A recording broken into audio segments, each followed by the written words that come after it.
ठीक से देखो, कोई जिंदा भी है इनमें से।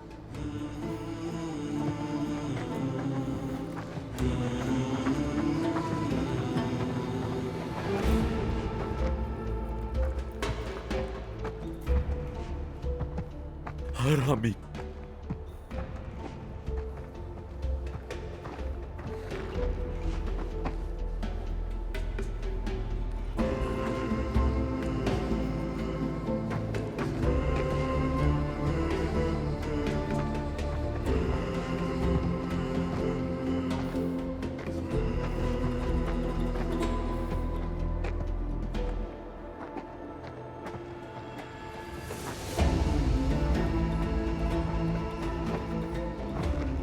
बस्ती जाओ और उनको खबर कर दो।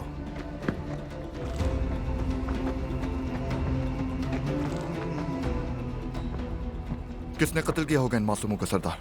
बाजंतीनियों की साजिश लगती है। अगर बाजंतीनी होते तो अपने ही सिपाहियों को क्यों मारते?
यानिस,